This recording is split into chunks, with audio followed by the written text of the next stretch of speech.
Hey there, it's Sam again, YouTube. I just decided, just for the hell of it, because I'm bored today. It's Sunday, 4th of July weekend. Same day as the other one, me starting up my Jeep, so it's the same day. So I decided I'll just go through the procedure of removing the gas tank without actually removing it. If you have any more questions, just feel free to comment or message me. Ooh, excuse me, I have the hiccups today, apparently.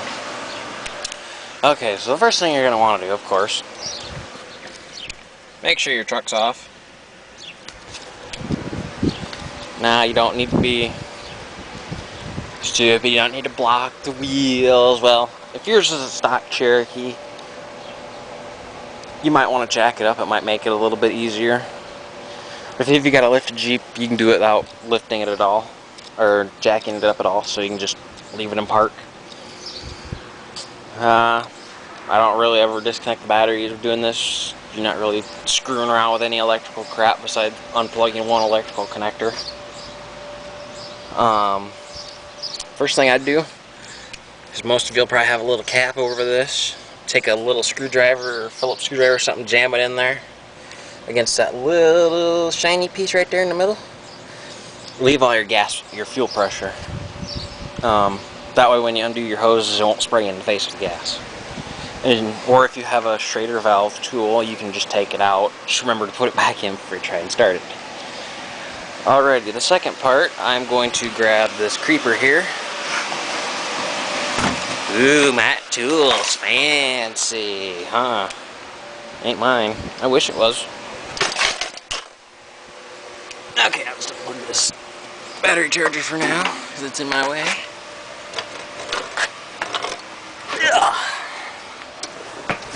Alrighty. Okay, here you can see the gas tank. Kind of, tell it to focus. Okay, one of the first things you're going to want to unhook is your electrical connector for your gas tank. Just don't forget to plug that back in, it won't start. Okay, now if you aren't going to be able to remember which hose goes to which, this is the way I do it. I leave this long one right here that goes up, come on, focus. This one right here that goes into the fuel filter. Sorry, I'm stupid today apparently. I'll take this one off. Then this one I'll take off from here because this is just your return line. So you do that, and to mention right now, this is just for the removal of the sending unit. Then you want to get a punch, preferably brass, and preferably a brass hammer because no sparks, but I'll use just a claw hammer and a freaking extension, I don't care, or a screwdriver. And you hit on these notches right here. Don't hit on these little tabs right here because you'll bend them and it'll screw it up. If you have a really old one and it's really stuck, jam a screwdriver under here.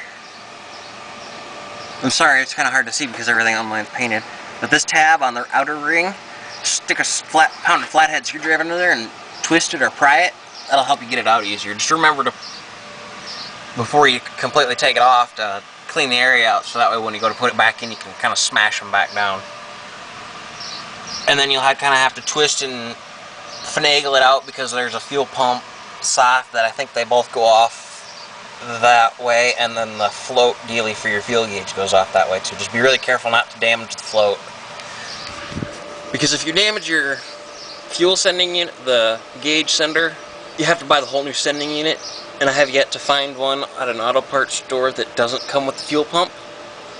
So like me, I just installed a new fuel pump a year or two ago and it still works, so I didn't want to have to buy a new one, so I repaired mine. But anyway, if you're removing the whole tank, I'd get a jack and a block of wood and stick it right here.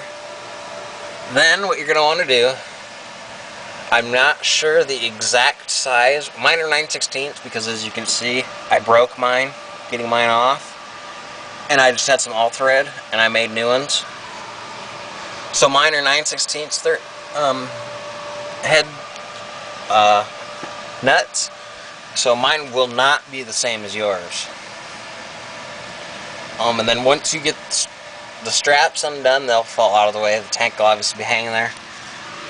And a note I probably should have stated at the beginning of the video, it's probably best to do this with a mostly empty tank if you're dropping the tank. If you're just doing the sending unit, it doesn't really matter, just so long as it's not over half full. I'd do it under half full if you're just pulling the sending unit. That way you don't, because I've done it on accident before where I thought I had less gas than I did because my gauge didn't work right at the time. I took this off and gas started pouring out. And as expensive as gas is nowadays, you know, you can't waste it. So, okay, say you got all that done. You're pulling your tank. Say you change your fuel pump or something. Alrighty, now I'm going to scoot over here. Damn extension cord. And once you get your gas tank out, or hanging there, actually, I'm sorry, I did the steps wrong for the gas tank. Leave the straps on. Well, no, I'm sorry, I was right, yeah. Take the straps off, undo the straps. Take your straps off, you're going to have to pull them back. Pull them back.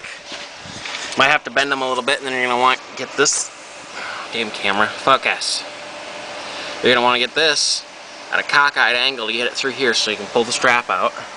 This will all be hidden behind your bumper if you have a rear bumper on yours, so it'll be a little harder to do. And you'll pull your straps out. And then I found the easiest, if you have a trailer hitch, it's going to make this step really suck. I know I've had 2 Cherokees with trailer hitches on them. And this is my second one, but this one I torched off because of that. I mean, it's not really that important. I'm not going to be hauling trailers too much with this one anymore, so I'll probably end up rigging something up so I can pull a small trailer or, you know, have a recovery point for when I'm off-road, you know, whatever. But anyway, it makes getting up in here and getting them hose clamps loosened really hard. Because you can see,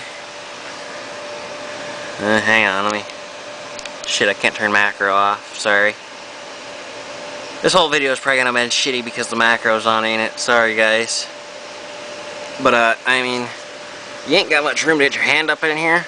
And when you got the trailer hitch, it's got a plate hanging down, like, going down to here, so that makes it even hard, and it comes all the way up here, so it makes it really hard to get up in there, and then you got your cross tube coming across here that you put your receiver deal in and whatnot. So you'll drop your tank down, and you'll want to pull it down as hard as you can to get these hose clamps loosened.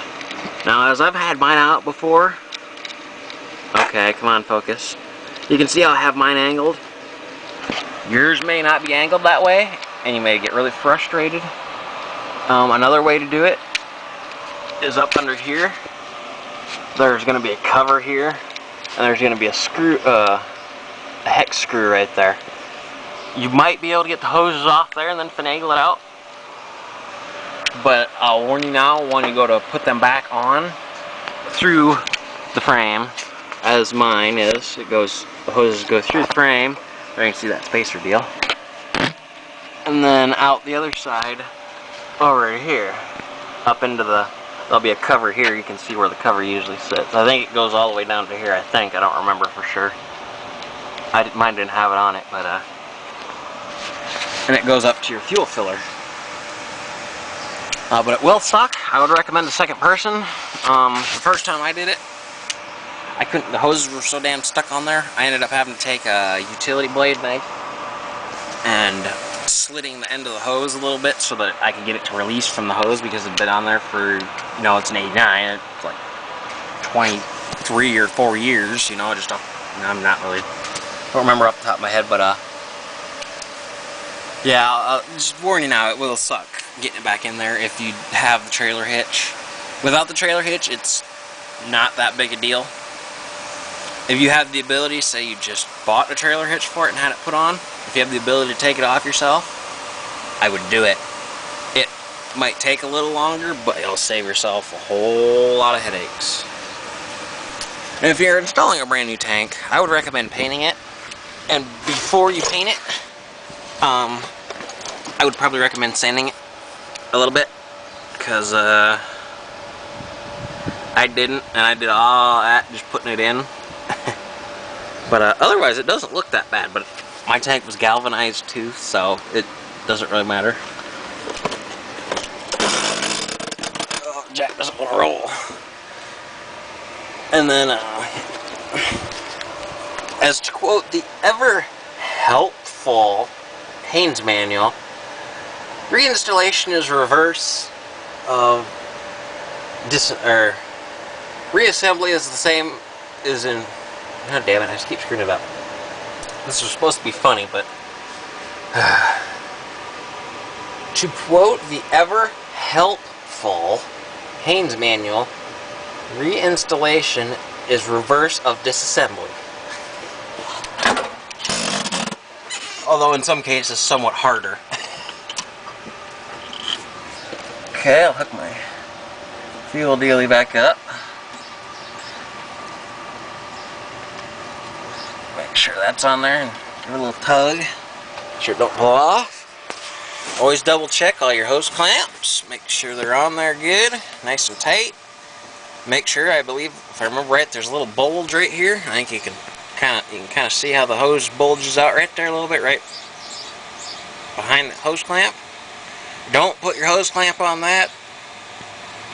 Put it before it, if you can. 2 hose clamps, but I find for me, I mean, it's only running at like 39 psi, pounds per square inch, so I'm pretty sure 1 hose clamp will do. I'd add the big air compressor in there. Runs at almost 250 psi, pounds per square inch. And he's got little, his air hoses are held on all with 1 hose clamp. So, if 1 hose clamp will hold 200 plus psi of air pressure, it should hold 39 pounds of fuel pressure. But, you know, do it however you feel safe. If there's already 2 hose clamps on it, put 2 hose clamps back on. If not, save the extra hose clamps if you're off-roading or whatever. Well, I'm sorry, I'm going to end this video here. If you have any extra questions, comments, whatnot. I know one guy had asked me, I'm not sure how long ago, that he was asking if there's like a 1.5, part 1.5 video. Because I didn't show me actually taking the gas tank out, in and out of this one originally before I got my new one. Because it was an old tank and it still leaked and it was a real pain in the ass. So he had asked how to get the up on top of your tank. There'll be some vacuum hose runs up to your charcoal canister for your emissions, so you don't have all, so it burns all the gas vapors up from the top of the tank or whatever, you know. Well, there's 2 little valves. They're one-way valves, so like if your truck flips over, these valves close and prevent gas from leaking all over through the vacuum lines and in the hot engine compartment, you know, starting something on fire, you know. While you're in your vehicle trapped, you're on fire. But it prevents that, so he was asking to get them out. Basically what I do is I spray some WD-40. I wouldn't recommend PB Blaster because I used PB Blaster to free up my Bronco mirrors because they're supposed to fold in and out and whatnot. And it ended up eating the plastic and making it weaker and breaking it. So I would recommend using WD-40. It's safer. It doesn't eat through plastic like PB Blaster will. But I would soak like all your bolts and your strap bolts and whatnot in PB Blaster. It's really good for that. It eats through the rust. But to get them out, you spray them around liberally with some WD-40 and get 2 screwdrivers, flat tips, put them on either side. I'm sorry, I'm going to do this different. Okay, say this spot right here is that valve. You're going to put a screwdriver here and a screwdriver here under it, under the rubber seat, under the rubber piece, under the rubber grommet.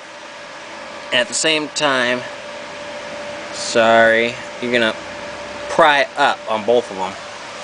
And it should pop right out. If you break it, they're not too expensive, I don't believe. I think they're only like a couple bucks a piece at your local AutoZone or Napa or whatever parts store you prefer. But I'll end this video now.